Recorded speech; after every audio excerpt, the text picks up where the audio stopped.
السلام علیکم ورحمۃ اللہ وبرکاتہ نحمده ونصلی علی رسولہ الکریم اما بعد فاعوذ باللہ من الشیطان الرجیم بسم اللہ الرحمن الرحیم رب اشرح لی صدری ویسر لی امری واحلل عقدۃ من لسانی یفقہوا قولی۔ ہم پڑھ رہے تھے باب تمام معاملات اللہ تعالیٰ کے سپرد کر دیں، تو آج ہم پڑھیں گے سورۃ التوبہ کی آیت نمبر 51 جو توکل سے متعلق ہے۔ کہہ دیجئے ہمیں ہرگز کوئی نقصان نہیں پہنچے گا مگر وہی جو اللہ نے ہمارے لیے لکھ دیا، وہی ہمارا مولا ہے اور اللہ ہی پر مومنوں کو توکل کرنا چاہیے۔ قل، آپ کہہ دیجئے، خطاب کس سے ہے؟ نبی صلی اللہ علیہ وسلم سے۔ لوگوں کو بتا دیجئے کیا لن یصیبنا، جب مضارع پہ لن آتا ہے تو کیا مطلب ہوتا ہے؟ ہرگز نہیں، تاکید آ جاتی کہ ہو ہی نہیں سکتا، امپاسبل، کیا کہ ہمیں کوئی مصیبت پہنچے یا پھر ہمیں کوئی بھلائی پہنچے۔ یصیبہ کا لفظ صرف مصیبت کے لیے نہیں آتا بلکہ بھلائی کے لیے بھی آتا ہے، یعنی ہمیں کچھ بھی نہیں مل سکتا، کچھ بھی نہیں پہنچے گا الا ما کتب اللہ لنا، مگر جو اللہ نے ہمارے لیے لکھ دیا۔ کہاں پر لکھ دیا؟ لوح محفوظ میں لکھ دیا، یعنی ہماری تقدیر میں جو لکھا ہے۔ تو جب انسان کو یہ معلوم ہو جائے اور یقین ہو جائے کہ اللہ سبحانہ و تعالیٰ کی طرف سے تقدیر میں جو لکھا جا چکا ہے وہ ہر صورت پورا ہونا ہے، تو انسان کے لیے مصیبت برداشت کرنا آسان ہو جاتا ہے اور یہ اس کے حوصلے میں اضافے کا سبب بنتا ہے۔ اور وہ کیا لفظ بولتا ہے جب کسی ناپسندیدہ صورتحال سے اس کا واسطہ پڑتا ہے، جو چیز اس کو پسند نہیں آتی اور اسے ایکسپٹ کرنے کو دل نہیں چاہتا، تو وہ کہتا ہے مکتوب۔ مکتوب کا کیا معنی؟ لکھا ہوا۔ اسی طرح کسی چیز کے ملنے کی امید ہوتی ہے اور آپ کو شیطان وسوسے ڈالتا ہے، میرا خیال ہے وہ نہیں ملے گی، پتہ نہیں ملے گی کہ نہیں ملے گی، تو کس طرح انسان اپنے دل کو تسلی دے کہ جو میرے حصے کا ہے نا، جو اللہ نے میرے لیے لکھ دیا ہے وہ کہیں بھی نہیں جا سکتا، وہ مجھے ملتے رہے گا، تو مجھے پریشان نہیں ہونا چاہیے۔ تقدیر پر ایمان انسان کو پریشانی سے بچاتا ہے۔ ہم فکر مند رہتے ہیں، کچھ چیزوں کو ہم سمجھتے ہیں ہم نے کرنا ہے، یہ ہمارے کرنے سے ہوگی، ٹھیک ہے، اسباب اختیار کرتے رہیں، کوشش کرتے رہیں، لیکن تسلی یہ رکھیں کہ ہوگا وہ جو اللہ چاہے گا اور اسی میں ہی خیر ہے، وہی ہمارے حق میں بہتر ہے۔ اور اس طرح انسان حوصلہ نہیں ہارتا، ہمت نہیں ہارتا، کرنے کا کام کرتا چلا جاتا ہے، اپنی صلاحیتوں کو ضائع نہیں کرتا، اپنے اوقات کو برباد نہیں کرتا صرف فکر مندی میں کہ پتہ نہیں کیا ہوگا۔ یہ جو گو مگو کی کیفیت ہوتی ہے نا، پتہ نہیں ہوگا کہ نہیں ہوگا، ہوگا تو کیا ہوگا، نہیں ہوگا تو کیا ہوگا، بس وہی ہوگا جو اللہ چاہے گا، اور جب اگر ہو گیا تو بھی ٹھیک ہے اور اگر نہیں ہوا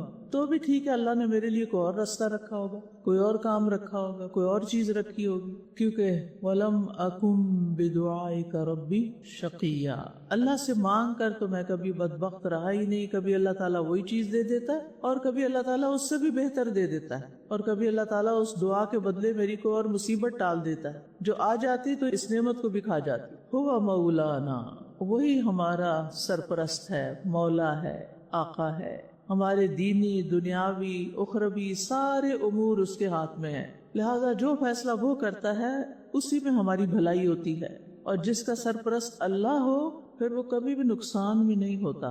جو اللہ کو اپنا سرپرست بنا لے، اللہ ولی الذین آمنوا یخرجہم من الظلمات الی النور، تو وہ انسان کو مختلف طرح کے اندھیروں سے من الظلمات نکال لیتا ہے۔ لہٰذا ہماری توجہ اس میں ہونی چاہیے کہ ہم اللہ کی ولایت کے لیے خوش ہو جائیں اور اس کی ولایت میں آنے کے لیے دعا کریں۔ وَعَلَى اللَّهِ فَلْيَتَوَكَّلِ الْمُتَوَكِّلُونَ، ہم قضاء و قدر پر راضی ہیں، ہمارے ہاتھ میں کوئی اختیار نہیں، خیر کے حصول کے لیے، شر سے بچنے کے لیے ہمیں اللہ پر ہی بھروسہ کرنا چاہیے، کیونکہ جو اللہ پہ بھروسہ کرتا ہے وہ کبھی نامراد نہیں ہوتا، اور جو غیر اللہ پہ بھروسہ کرتا ہے تو وہ بے یار و مددگار رہ جاتا ہے، اس کو خیر نہیں ملتی، پھر وہ مایوسی کے اتھا اندھیروں میں، گڑھوں میں جا گرتا ہے۔ تو اس لیے کیا کرنا ہے، ہمیں اپنے معاملات کو اللہ کے حوالے کر کے اللہ کی پروٹیکشن میں، دیکھو وہ سرپرست ہے نا، وہ خیال کرے گا، اس کے حوالے کر کے بے فکر ہو جانا چاہیے۔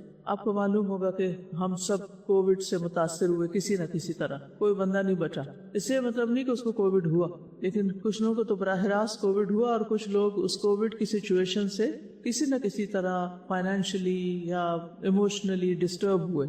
تو جب میں نے پہلے دن خبر سنی کووڈ کے بارے میں وہ ایک ویڈیو آئی تھی کہ یہ کس قسم کی وبا ہے اور اس کے کیا اثرات ہو سکتے ہیں، تو بڑی خوفناک قسم کی تھی اور لوگ سہم گئے تھے سن کے کہ کیا ہونے والا ہے ہمارے ساتھ۔ تو اس روز اسی آیت کے اوپر میں بات کر رہی تھی، اتفاق کی بات ہے اور ایسا یقین مضبوط ہوا کہ پھر کووڈ سے ڈر نہیں لگا، اور جس وقت تھوڑا سا بھی کوئی ایسی گھبراہٹ والی خبر سنتے تھے تو میں یہی آیت پھر دوہرا لیتی تھی، قُلْ لَن يُصِيبَنَا إِلَّا مَا كَتَبَ اللَّهُ لَنَا هُوَ مَوْلَانَا وَعَلَى اللَّهِ فَلْيَتَوَكَّلِ الْمُؤْمِنُونَ۔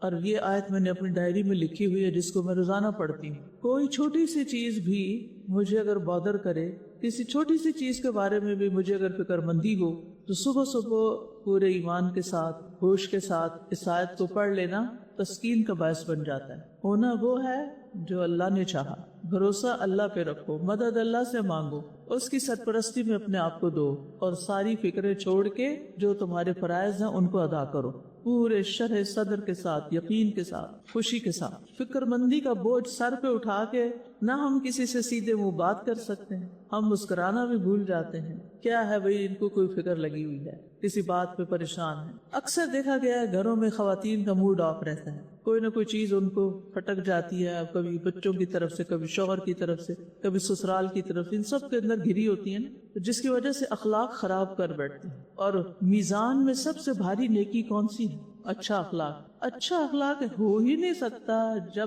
تک آپ کا گمان اچھا نہ ہو، آپ کی سوچ اچھی نہ ہو، آپ اپنے اندر مطمئن نہ ہو۔ کسی کے برا کرنے کے جواب میں آپ اچھا کر ہی نہیں سکتے جب تک آپ کا اللہ پہ بھروسہ نہ ہو۔ میری عزت اللہ کے ہاتھ میں، میرا رزق اللہ کے ہاتھ میں ہے، میری خیر و بھلائی اللہ کے ہاتھ میں، میری زندگی اللہ کے ہاتھ میں، میری موت اللہ کے ہاتھ میں، سب کچھ میرا تو میرے رب کے ہاتھ میں، کسی نے میرا کیا بگاڑنا ہے۔ لہٰذا جس سے مجھے شر کی توقع ہے اس کے ساتھ بھی میں احسان کروں گی، کیونکہ میرے رب نے مجھے اسی کا حکم دیا، ادفع باللتی ہی احسن۔ لوگوں کے برے رویے کے جواب میں کیا کروں گی؟ ادفع باللتی ہی احسن کروں گی۔ مجھے اپنا رویہ اچھا رکھنا، مجھے اپنے عمل کو لوگوں کے رویے کے تابع نہیں کرنا کہ وہ اچھا کریں گے تو میں اچھی رہوں گی، وہ اچھا نہیں کریں گے تو میں بھی دکھاؤں گی میں کون ہوں۔ کیا ہے ہم نے دکھانا بھی تو کیا دکھانا ہے؟ ہمارے پاس ہے کیا؟ کون سی طاقت ہے ہماری سوائے ایگو کے؟ گویا میں بھی اپنی ایگو دکھاؤں کہ میں بھی کچھ ہوں، اس سے دوسرے کو کیا فرق پڑے گا؟ کوئی فائدہ ہوگا یا نقصان ہوگا؟ کیا ہوگا؟ ہماری بد اخلاقی سے لوگوں کے رویے نہیں بدلتے، لیکن ہو سکتا ہے کہ ہمارے حسن اخلاق سے لوگوں کے رویے بدل جائیں۔ ہم اپنے عمل سے لوگوں کو اچھے اخلاق کا برتاؤ کرنے کا سبق دے دیں۔ ہم جو کچھ کر رہے ہوتے ہیں نا اس کے اثرات ہوتے ہیں، ہم برا کریں اس کے بھی اثرات ہوتے ہیں، ہم اچھا کریں اس کے بھی اثرات ہوتے ہیں۔ آپ یہ سوچیں کہ آپ کے اثرات کیا پڑ رہے ہیں ارد گرد پر، ماحول پر۔ اِنَّا نَحْنُ نُحْيِي الْمَوْتَى وَنَكْتُبُ مَا قَدَّمُوا وَآثَارَهُمْ وَكُلَّ شَيْءٍ أَحْصَيْنَاهُ فِي إِمَامٍ مُبِينٍ۔ مکتوب جو کر رہے ہیں سب لکھا جا رہا ہے اور وہ قیامت کے دن سامنے بھی آنا ہے۔ تو اس لیے کیا کریں؟ معاملہ اللہ کے سپرد کریں، اللہ ہمارا ولی ہے، بس فکر کی بات ہی نہیں، اس کے بغیر توکل نہیں ہو سکتا۔ شیطان ہمیں ڈراتا ہے نا، وہ کہتا ہے اگر تم نے اس بات کا مقابلہ نہ کیا تو پھر تو تمہارے ساتھ پتہ نہیں کیا سے کیا ہو جائے گا، بیکار کے خوف دلاتا ہے۔ تو انسان ان چیزوں کو رد کر کے کہ میں نے اپنا اخلاق خراب نہیں کرنا، میں نے اپنا رویہ برا نہیں کرنا۔ حضرت ابوبکر رضی اللہ عنہ نے جب اللہ تعالیٰ کا یہ حکم سنا کہ وَلَا يَأْتَلِ أُولُو الْفَضْلِ مِنْكُمْ وَالسَّعَةِ أَنْ يُؤْتُوا أُولِي الْقُرْبَى، تو انہوں نے وظیفہ پہلے سے بھی دگنا کر دیا مستر رضی اللہ عنہ کا۔ ٹھیک ہے، تو ہمارے سامنے تو نمونہ یہ لوگ ہیں نا، صحابہ ہیں، قرآن کے احکامات ہیں اور صحابہ کے عمل ہیں ہمارے سامنے۔ ہم نے تو وہ بننا ہے، ہم نے وہ نہیں بننا جو لوگ بنے ہوئے ہیں۔ لوگوں سے نہیں سیکھنا ہم نے، ہمارا جو ہے نا سیکھنے کا سورس وہ وحی الہی ہے، اوپر سے آیا۔ تو حقیقت میں بلندیاں اسی کو ملتی ہیں جو بلندیوں میں رہتا ہے، بلند سوچ رکھتا ہے۔ یا آپ لیڈر بن جائیں یا آپ فالوور بن جائیں۔ فالوور کون ہوتا ہے؟ جو لوگوں کے طریقے کو فالو کرتا ہے، جو لوگ کرتے ہیں وہی کرتا ہے، امیٹیٹ کرتا ہے۔ اور لیڈر کون ہوتا ہے؟ جو اپنے اصول اور اپنے طریقے اور اپنے ٹرینڈ خود سیٹ کرتا ہے، اس کے اپنے اصول ہوتے ہیں کہ مجھے ایسا کرنا ہے، میں نے اپنی زندگی اس طرح گزارنی ہے، وہ لوگوں کے رویوں کے تابع نہیں ہوتا۔ ٹھیک ہے، اکثر لوگ کیا کہتے ہیں، ہم کیوں نہ کریں، سبھی تو ایسا کرتے ہیں، وہ بھی ایسا کرتا ہے، وہ بھی ایسا کرتا ہے، ہم کیوں نہ کریں، ہم وہ لباس کیوں نہ پہنے جو لوگ پہنتے ہیں، ہم فلاں کام کیوں نہ کریں جو لوگ کرتے ہیں۔ نہیں، ہم نے یہ نہیں دیکھنا لوگ کیا کرتے ہیں، لوگ ہمارے لیے کوئی رول ماڈل نہیں ہے۔ آپ فیصلہ کر لیجئے نا، آپ بتائیے لوگ رول ماڈل ہیں یا نبی صلی اللہ علیہ وسلم اور صحابہ کرام رول ماڈل ہیں. کہنے کو تو ہم کہہ رہے ہیں، لیکن جب ہم نے لباس پہننا ہوتا ہے، جب ہمیں کسی سے معاملہ کرنا ہوتا ہے، جب کوئی رویہ ہوتا ہے، پھر ہم کس کے تابع ہو جاتے ہیں؟ قرآن و سنت کے تابع نہیں ہوتے، وہ لوگوں کے تابع ہو جاتے ہیں. یہ عجیب امتزاج ہے ہماری زندگی میں. ٹھیک ہے، تو آپ نے خود اپنے بارے میں فیصلے کرنے، اپنی عقل استعمال کرنا. یاد رہے گی یہ بات. کوئی سچویشن بتائیے کہ جس میں آپ وہ کریں گے جو اللہ تعالیٰ کو پسند ہے. کچھ صحابہ کی سیرت سے کوئی مثال دیجیے. نبی کریم صلی اللہ علیہ وسلم ایک دفعہ صحابہ کے ساتھ تھے اور وہاں پہ ایک بدو نے ان کو پیچھے سے ایک چادر کھینچی، ان کی پکڑ. بدو نے تو نبی کریم صلی اللہ علیہ وسلم پیچھے دیکھے اور مسکرائے. تو اس میں باجی بتا رہے تھے اور ایک بڑا اچھا پہلو میں نظر آیا، وہ یہ تھا کہ لوگوں کو ان کے کلچر کے مطابق ڈیل کرے نا، کہ وہاں پہ کلچر کیسا ہے، یعنی کہ اگر ان کی بات کرنے کا انداز ہی ایسا تھا. یہ مثال نبی کریم صلی اللہ علیہ وسلم کی بہترین ہے ہمارے لیے. اب اس کو اب اپنی زندگی میں لائیے. کسی نے پیچھے سے آپ کا سکارف کھینچ کے آپ کو بلایا یا بات کرنی چاہیے، اور آپ ٹیچر بھی ہیں، وہ اللہ کے رسول تھے، یاد رکھیے، عام بندے نہیں تھے. آپ استاد ہیں اور پیچھے سے ایک عام سے شاگرد نے آپ کا سکارف کھینچا اور کہا میری بات سنیں، میری بات سنیں. آپ کیا کریں گے؟ آنکھیں دکھائیں گے؟ غصہ کریں گے؟ کیا کریں گے؟ دھکیل دیں گے؟ پیچھے ہٹو، پہلے تمیز سیکھو، 2-4 باتیں سنائیں گے یا مسکرائیں گے؟ کبھی بھی نہیں. یہ صرف کہنے کی بات ہے. اچھا چلے شاگرد کو چھوڑے، روز گھر میں بچے یہ نہیں کرتے، ماؤں کے بال کھینچتے ہیں، کپڑے کھینچتے ہیں، کبھی کچھ کرتے ہیں، کبھی کچھ کرتے ہیں. پھر مائیں کیا کرتی؟ سب نے ایسے منظر دیکھے ہوئے یا ان پہ بیتے ہوئے ہیں. ہم نے اس ٹرینڈ کو بدلنا ہے اور اللہ سے مدد مانگنی. ٹھیک ہے نا؟ کر کے دیکھیں، انجوائے کریں گے. صرف سوچ بدلنے کی ضرورت ہے، زندگی پرسکون ہو جائے گی، بلڈ پریشر نیچے آ جائے گا. حسبنا اللہ ونعم الوکیل. کافی ہے ہمیں اللہ اور وہ بہترین کارساز ہے. یہ پوری آیت جو سورۃ آل عمران میں آتی ہے، جس کا ایک حصہ یہاں بیان کیا گیا ہے، آیت نمبر 173، جس کا ترجمہ ہے وہ لوگ کہ جن سے منافق لوگوں نے کہا کہ لوگ تمہارے خلاف جمع ہو گئے. ایسی خبریں آتی رہتی ہیں تو ڈرو ان سے. تو اس بات نے انہیں ایمان میں اور بڑھا دیا. وہ ایک خوفناک خبر لے کر آئے تھے اور جناب ان صحابہ کا ایمان بڑھ گیا. کتنی حیرت کی بات ہے. اپنے آپ کو وہاں رکھیں. آج کے دور میں بھی ایسے ہوتا ہے نا، کچھ لوگ ہر وقت نیوز دیکھتے رہتے ہیں اور پھر ان کو اندر مچل کچھ ہوتی رہتی، پھر وہ سناتے رہتے، جس کو ملتے تم پتہ ہی ہو گیا، یہ ہو گیا. اچھا، اور آپ کو چہرے کی ہوائیاں اڑ جاتی ہیں، اچھا حملہ ہو گیا ہے، پھر کیا ہوا، پھر یہ بھی ہو گیا، پھر وہ بھی ہو گیا. ایسا نہیں ابھی ہاں کیا ہوگا، ہمارے ساتھ کیا ہوگا. کیا کہنا چاہیے ایسے موقع پہ؟ حسبنا اللہ و نعم الوکیل، نعم المولا و نعم النصیر. اللہ ہمیں کافی. اور آپ کو یاد ہوگا، آپ نے تفسیر میں پڑھا ہوگا کہ ہمراہ الاسد کا واقعہ ہے یہ. اور ابو سفیان نے ایک تجارتی قافلے کے ذریعے سے رسول اللہ صلی اللہ علیہ وسلم کو یہ چیلنج بھیجا کہ میں نے بڑا لاؤ لشکر جمع کیا اور میں پھر سے مدینہ پہ حملہ کرنے لگا ہوں. اور یہ افواہ پھیلائی گئی تھی. دراصل بعض خبریں صرف افواہیں ہوتی ہیں، ایسے ہی کچھ چھوڑ دیتے ہیں، they don't mean it. اور اس کا مقصد یہ تھا کہ مدینہ کے لوگوں کے حوصلے پست ہو جائیں. اب ہوا یہ کہ مدینہ کے لوگوں کے حوصلے پست ہونے کی بجائے اور بڑھ گئے. کتنی عجیب بات ہے. ایسی خبریں سن کے تو انسان اندر سے ختم ہو جاتا ہے، ٹوٹ جاتا ہے، گھبرا جاتا ہے. لیکن یہاں تو معاملہ ہی کچھ اور ہے. صحابہ نے اس موقع پہ کہا تھا حسبنا اللہ و نعم الوکیل. اب اس کے جواب میں صحابہ کو کیا ملا؟ ہوا کیا پھر؟ جیسا ان کا اللہ تعالیٰ کے بارے میں گمان تھا، اللہ تعالیٰ نے ان کے ساتھ ویسا ہی معاملہ کیا. جب انہوں نے دل سے اللہ پہ اعتماد کر لیا، بھروسہ کر لیا، تو اللہ نے اس کے بدلے میں انہیں 4 چیزیں عطا فرمائیں. سورۃ آل عمران کی آیت نمبر 174 میں آتا ہے، جب انہوں نے اللہ کو بھروسہ کر لیا نا، تو پھر اللہ نے ان کو سب سے پہلے نعمت عطا کی. فانقلبوا بنعمت من اللہ وفضل، فضل عطا کیا. لم یمسسہم سوء، نقصان سے تحفظ ہوا. واتبعوا رضوان اللہ، رضائے الہی کی تلاش ملی ان کو اور اللہ ان سے راضی ہو گیا. واللہ ذو فضل عظیم. تو یہ حسبنا اللہ و نعم الوکیل جو ہے، یہ بڑا اہم کلمہ ہے. ہر وہ چیز جو آپ کو خوف زدہ کرے، پریشان کرے، پریشان کن خبریں، جو چیز ناپسندیدہ ہو، اس وقت فوراً پڑھیں حسبنا اللہ و نعم الوکیل. ہم بے بس ہیں، ہم کمزور ہیں، اللہ ہمیں کافی ہے. ہماری کمزوری کو وہ دور کرے گا، ہماری بے بسی کو وہ دور کرے گا، ہماری ضروریات کو وہ پورا کرے گا، ہماری بیماری کو وہ دور کرے گا. یہی وہ کلمہ ہے جو حضرت ابراہیم علیہ السلام نے اس وقت کہا تھا جب ان کو آگ میں ڈالا گیا تھا کہ اللہ اکیلا ہی ہمیں کافی ہے، ہم اس کے سوا کسی سے نہیں ڈرتے.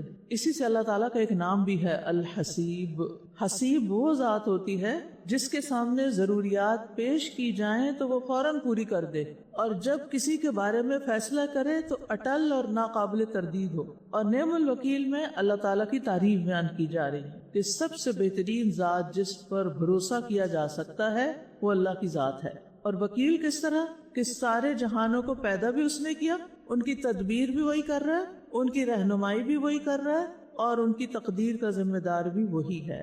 الوکیل وہ ذات ہے جو احسان کرتے ہوئے اپنے بندوں کے معاملات سنبھالے ہوئے ہے اور انہیں ضائع نہیں ہونے دیتا, انہیں تنہا نہیں چھوڑتا, انہیں کسی اور کے سپرد نہیں کرتا, حتیٰ کہ خود اپنی ذات کے سپرد بھی. اسی لیے نبی صلی اللہ علیہ وسلم کی دعا ہے نا, اللہم رحمتک ارجو فلا تکلنی, توکل سے یہ لفظ, فلا تکلنی الی نفسی طرفۃ عین, یا اللہ میں تیری رحمت کا امیدوار ہوں, لہٰذا مجھے ایک لمحے کے لیے بھی میرے اپنے سپرد نہ کرنا. انسان کی ذات کے سب سے زیادہ قریب اس کا نفس ہے, اس کا اپنا نفس. اگر انسان اپنے نفس کے شر سے بچ جاتا ہے نا تو باقی شر سے بھی محفوظ ہو جاتا ہے. تو بہت ضروری ہے کہ ہم اپنے نفس کے شر سے بچنے کے لیے بھی اللہ کی پناہ لیں, اللہ کا سہارا لیں, اور اپنے آپ کو بھی اللہ کے حوالے کرنا. یعنی عجیب چیز ہے نا, انسان کیا مانگ رہے ہیں, اللہ مجھے میرے حوالے نہ کرنا, کیونکہ ہمارے ساتھ بہت سی کمزوریاں ہیں. اب دیکھیے کہ بعض اوقات جب آپ خود ہی بفر جاتے ہیں تو اپنے آپ کو بھی نہیں منا پاتے کہ کوئی کام کرنا تو اٹھ کے کر لیں. بہت سے اہم کام آپ کی زندگی میں پڑے ہوئے ہوتے ہیں, آپ انیشیٹو بھی نہیں لیتے. کیوں نہیں لیتے؟ کس نے پکڑا ہوا آپ کو, کس نے روکا ہوا ہے؟ آپ اس ٹائم بھی ہے, انرجی بھی ہے, ریسورسز بھی ہیں, علم بھی ہے, اس کی ضرورت, مقصد سب کچھ آپ کو معلوم ہے, پھر بھی آپ نہیں کر رہے کام. آپ کے بس پورے قرآن کا علم آ چکا ہے, لیکن من ایسا ہے کہ پرانا طریقہ زندگی چھوڑنے پر راضی نہیں. تو کیا ہے اس کا مطلب کہ آپ اپنے نفس کے حوالے ہوئے میں کہتے کہ یا اللہ مجھے میرے اپنے حوالے نہ کرنا, کیونکہ جسے تو نے اس کے نفس کے حوالے کر دیا وہ ہلاک ہو گیا. کیوں؟ اس لیے کہ ان النفس لامارۃ بالسوء, نفس تو انسان کو بہت زیادہ برائیوں کا حکم دیتا ہے, خواہشات کا مجموعہ ہے. تو یہ کلمہ حسبی اللہ و نعم الوکیل یا حسبنا اللہ و نعم الوکیل سنگین حالات میں, شدید مصیبتوں میں, تکلیفوں کے اوقات میں, بیماریوں میں, خود اپنے اندر کی کمزوریوں میں آپ کو فائدہ دیتا ہے. ہم کہتے ہیں یا اللہ مجھے میری اس کیفیت سے نکال, میری اس بیماری سے نکال. اگر انسان کو یقین ہونا تو یہ دنیا کی ساری قوتوں سے زیادہ بڑی قوت ہے جب انسان اللہ پہ یقین کر کے اس سے مانگ لیتا ہے, تو سب سے بڑی قوت کا سہارا لیتا ہے. مثلا کسی نے آپ کا مال ہتھیا لیا, آپ میں واپس لینے کی کوئی سکت نہیں. بھائی نے آپ کی جائیداد پہ قبضہ کر لیا, آپ لڑائی نہیں کر سکتے, آپ زبردستی نہیں کر سکتے. کون آپ کا سہارا ہو؟ بھائی سہارا ہوتے ہیں نا عام طور پہ, جب مشکل ہوتی ہے تو بھائی کام آتے ہیں, آپ کے کام بناتے ہیں. بھائی نے ہی الٹا ظلم ڈھا دیا.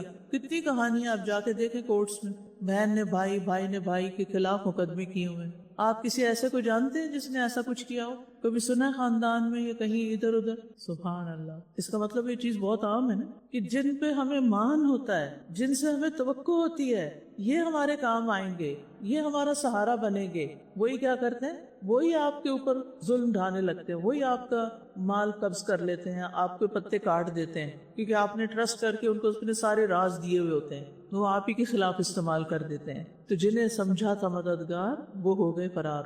اب کیا کریں, کس کا سہارا پکڑے؟ اللہ کا سہارا پکڑے. حسبی اللہ و نعم الوکیل. کس کو وکیل بنائیں؟ اللہ ہی کو. حسبی اللہ و نعم الوکیل, نعم المولا و نعم النصیر. اور اس سے آپ کی مصیبت ہلکی بھی ہوگی اور آپ اس سے بچ بھی جائیں گے, اور کوئی نہ کوئی رستہ مل جائے گا آپ کو اس مصیبت سے نکلنے کا. تو مصیبت سے بچنے کے لیے بھی اور خیر حاصل کرنے کی طاقت بھی صرف اللہ ہی دے سکتا ہے. اور جب انسان کہتا ہے نا حسبی اللہ و نعم الوکیل, اللہ ہی کافی ہے, بس وہی کافی ہے, تو پھر اس طرح انسان کے اندر ایک یقین پیدا ہوتا ہے اور اس کا دل ہر چیز سے خالی ہو جاتا ہے اور صرف اللہ کی طرف متوجہ ہو جاتا ہے, کیونکہ سارے معاملات تو اللہ تعالیٰ کے ہاتھ میں. وسبحان ذی الملکوت وسبحان ذی الجبروت وسبحان الحی الذی لا یموت. ساری بادشاہت اسی کی, ساری طاقت اسی کی, ایسی ہستی جس کو موت بھی نہیں آنی. تو انسان پر مصیبتوں کے کتنے بھی پہاڑ ٹوٹ پڑے سب ہوا ہو جاتے ہیں جب اللہ کی مدد پر یقین ہوتا ہے. تو یہ جو جملہ ہے حسبی اللہ و نعم الوکیل, یہ اللہ تعالیٰ کی تقدیر پر راضی ہونے کا بھی جملہ ہے کہ اللہ میں راضی ہوں, اب آپ میرے لیے کافی ہیں, جو بھی آپ کا فیصلہ ہے آپ مجھے اس پر راضی کر دیں.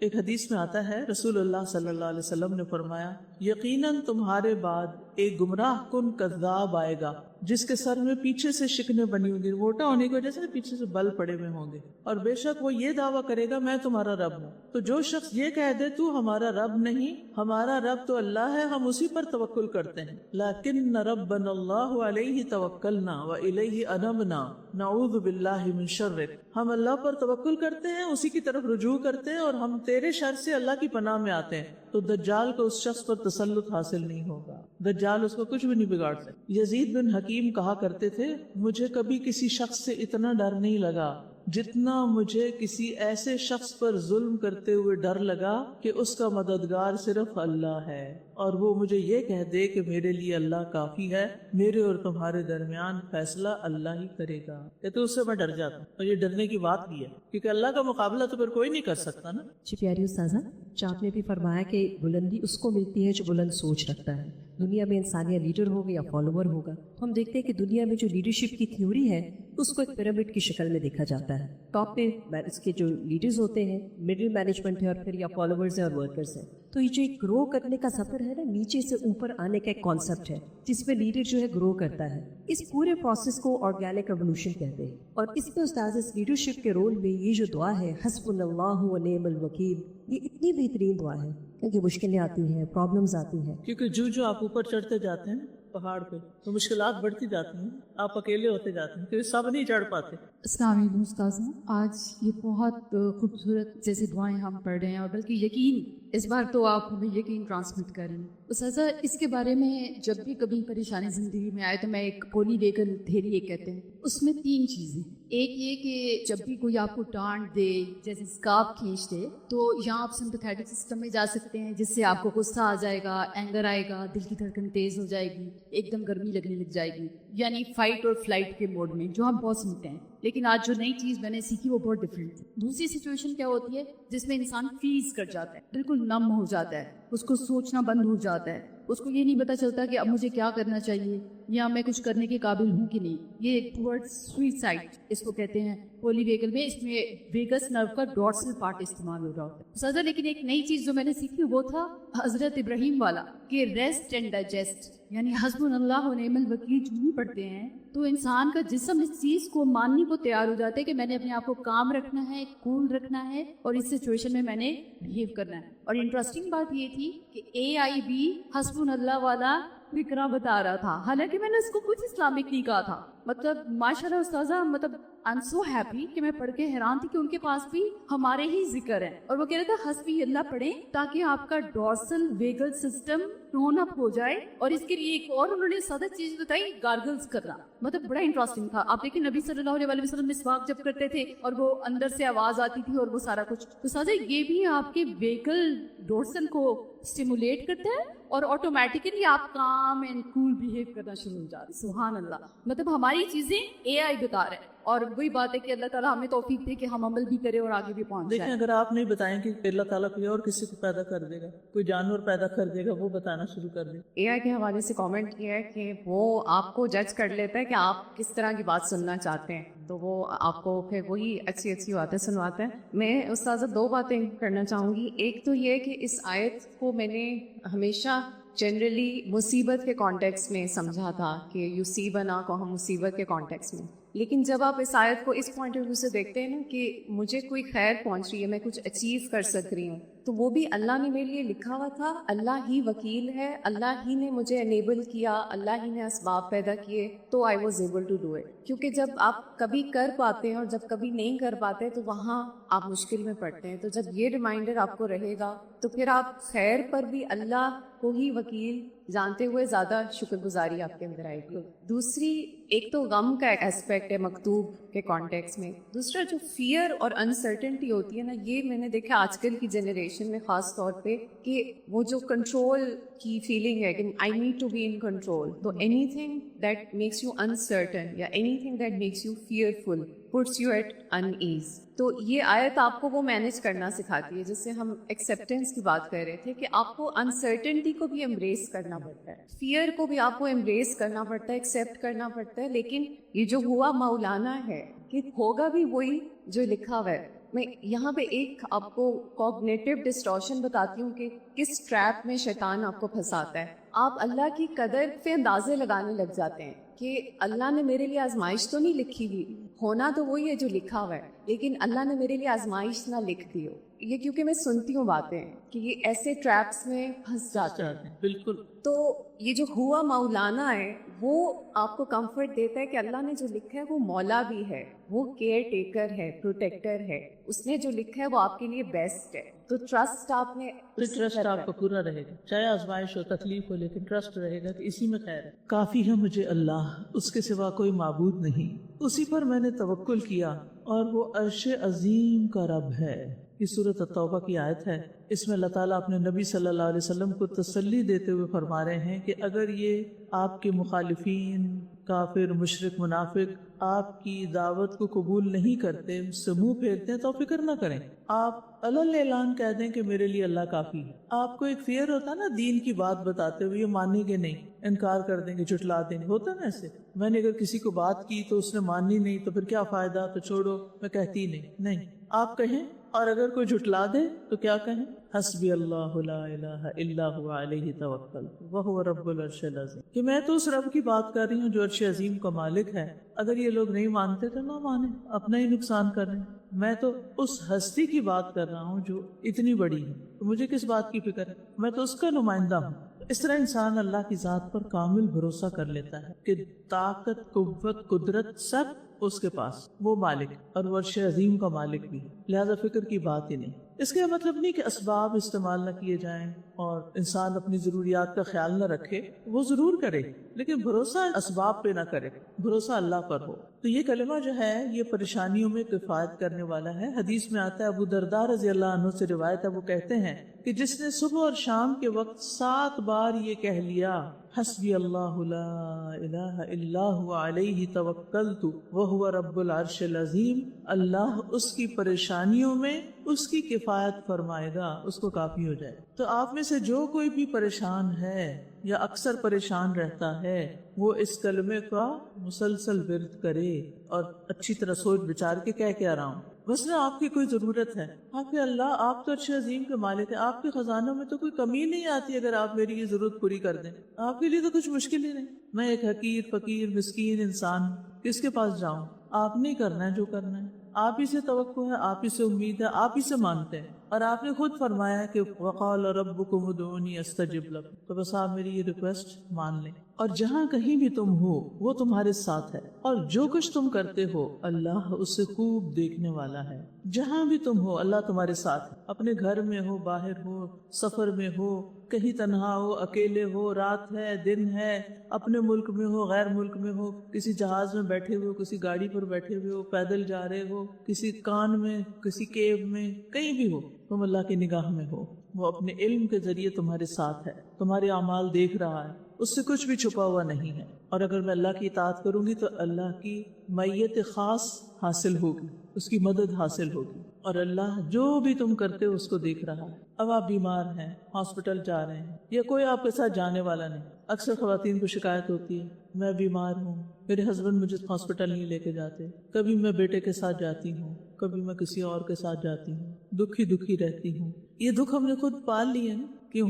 اگر ہم کہیں کہ الحمدللہ ہسبینڈ تو بزی ہیں, لیکن شکر اللہ کا بیٹا اس قابل ہو گیا کہ وہ لے جاتا ہے, شکر اللہ کا اللہ نے اچھے دوست دیے ہیں, وہ میری اتنی کیئر کرتے ہیں کہ مجھے تنہائی کا احساس ہی نہیں ہوا, کبھی خیال ہی نہیں آیا کہ ہسبینڈ بھی نہیں ہے, بیٹا بھی نہیں, کوئی اللہ نے اتنے مددگار پیدا کی. ایک یہ سوچ ہو سکتی, اور ایک بالکل اس کے برعکس, اس دونوں سوچ کے انداز. اصل بات یہ ہے کہ آپ کس تناظر میں چیزوں کو دیکھ رہے ہیں. تناظر کی بات ہے, تناظر کا لفظ پتہ ہے آپ کا پرسپیکٹو کیا ہے, کس اینگل سے دیکھ رہے ہیں چیزوں. کبھی کبھی ایسا ہوتا ہے نا کہ جو مصیبت ہم پر آ رہی ہوتی ہے, بلکہ ہمیشہ ہی ہم اللہ تعالیٰ کی طرف سے اس کا آنے کو نہیں دیکھ رہے ہوتے, بلکہ ہم یہ سوچتے ہیں کہ اس شخص کی وجہ سے یہ شخص نہ ہوتا یا کوئی اور ہوتا, یہ مجھے تنگ کرتا ہے. ہم یہ نہیں دیکھتے کہ یہ اللہ تعالیٰ کی طرف سے آزمائش ہے. اگر ہم یوں دیکھیں تو شاید وہ بہتر ترقی ہو جائے. اور پھر یہ کہ اللہ مولا ہے اور وہ ہمارا لیے مہربان ہے، لہٰذا اس نے کسی وجہ سے یہ مشکل میرے لیے ڈالی ہوئی ہے. آپ دیکھیں نا کہ جیسے آپ نے اسکول میں پڑھا ہوگا، جن لوگوں کو میتھس اچھے نہیں لگتا تو ان کو کیوں پھر بھی پڑھایا جاتا ہے؟ وہ کہہ دیتے ماما مجھے نہیں اچھا لگتا، مجھے نہ پڑھائیں، تو ماما مان جاتی. کیوں؟ وہ کیوں اس مشکل میں ڈالے رکھتی ہے بچے کو؟ اس نے اس دنیا میں جینا ہے، اس کو 2 2 4 آنا چاہیے، یہ کیسے زندگی گزارے گا؟ تو وہ مشکل میں ڈالے رکھتی ہے حتیٰ کہ آپ ہائی اسکول پاس کر جاتے ہیں اور آپ کی جان چھوٹ جاتی. اور جو کوئی اللہ پر توکل کرے تو وہ اسے کافی ہے. اللہ اکبر. بے شک اللہ اپنے کام کو پورا کرنے والا ہے. یقیناً اللہ نے ہر چیز کے لیے ایک اندازہ مقرر کر رکھا ہے، ہر چیز کا ایک وقت ہے.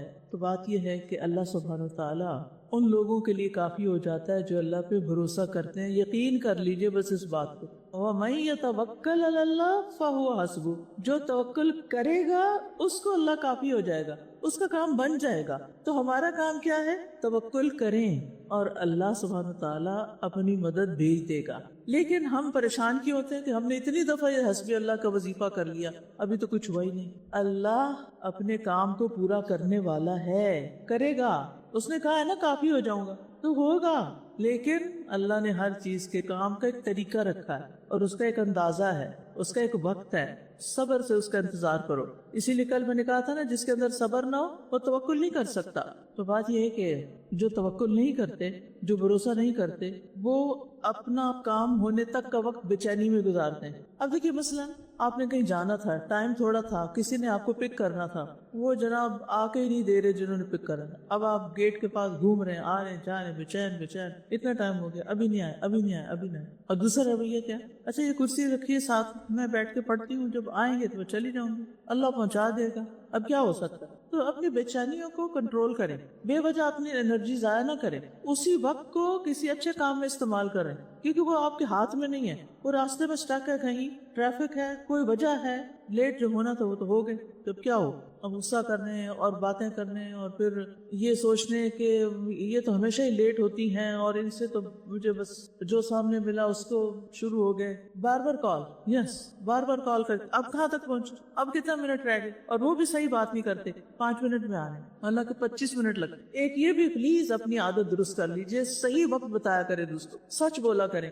کہ بس میں دیر سے نکلی ہوں، اب دیر ہو گئی ہے، کیا کروں، بس میری سستی سمجھو، معاف کرو، آ جاؤں گی. دیکھیے یا ایھا الذین آمنوا قولوا قولا سدیدا، اے لوگوں جو ایمان لے سیدھی بات کیا کرو. تو کیا نتیجہ ہوگا؟ یصلح لکم اعمالکم ویغفر لکم ذنوبکم. ٹھیک ہے نا؟ تو صحیح بات بتانے سے گھبرایا نہ کریں، اللہ مالک، جو ہونا ہو جائے گا. تو قد جعل اللہ لکل شیء قدرا، یعنی اگر کسی شخص کو اللہ پہ توکل کرنے کے باوجود بھی ابھی مسئلہ حل نہیں ہوا، پریشانی دور نہیں ہوئی، تو گھبرائیں نہ، صبر اور حوصلے کے ساتھ کشادگی کے منتظر رہیں. جو اللہ نے فرمایا ہے نا، اللہ ہر حال میں اس کو پورا کرے گا، لیکن اس کا اپنا ایک اندازہ ہے کہ کون سا کام کب ہونا چاہیے. کچھ کام ہوتے ہیں نا ہماری زندگی میں، دل چاہتا ہے جلدی سے ہو جائے نا، اب بس ہو جائیں، لیکن نہیں، ابھی ٹائم نہیں ہے. اگر ابھی ہو جائے گا تو وہ فائدہ نہیں ہوگا. اس کے لیے جو وقت مقررہ ہے اس کا انتظار کر لیں صبر سے. اور زمین پر چلنے والا کوئی جاندار ایسا نہیں جس کا رزق اللہ کے ذمہ نہ ہو،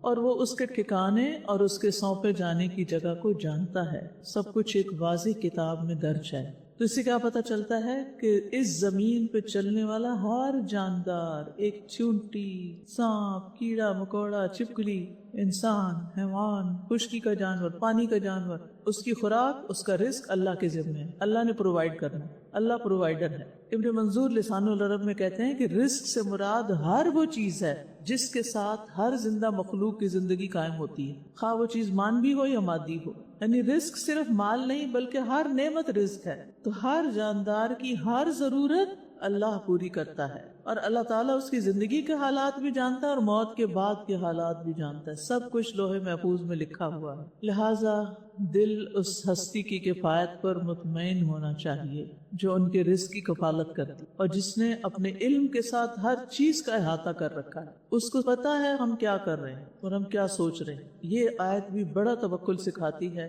کہ جب میرا رزق اللہ کے ذمہ ہے اور میرا گھر بھی اللہ کے ذمہ ہے تو پھر پریشانی کی کیا بات ہے. وہ کتاب میں لکھا ہوا ہے، جو وقت آئے گا مل جائے گا. ایک وقت ہے نا وہ آ جائے تو مل جائے گا. اس وقت تک میں اپنا ہوم ورک کرتی رہوں, اپنا کام کرتی رہوں, دعائیں مانگتی رہوں. بعض اوقات کچھ چیزیں ڈیلے کیوں ہوتی ہیں؟ تاکہ آپ کیا کریں, اس وقت تک ایفرٹ بھی کرتے رہیں, اجر کماتے رہیں, دعائیں بھی کرتے رہیں, ذکر کرتے رہیں, اجر کماتے رہیں. جب آپ کا وہ حصہ پورا ہو جائے گا نا, جس کا بدلہ آپ کو آخرت میں بہت زیادہ ملنے والا ہے, تو پھر اللہ تعالیٰ دنیا کا حصہ بھی دے دے گا. فکر کی بات نہیں. اپنا اعتماد نہیں کھوئیں, یقین نہیں کم کریں, صبر کریں, توکل کریں. وآخر دعوانا الحمدللہ رب العالمین. سبحانک اللہم و بحمدک اشہد ان لا الہ الا انت استغفرک و اتوب الیک. السلام علیکم ورحمۃ اللہ وبرکاتہ.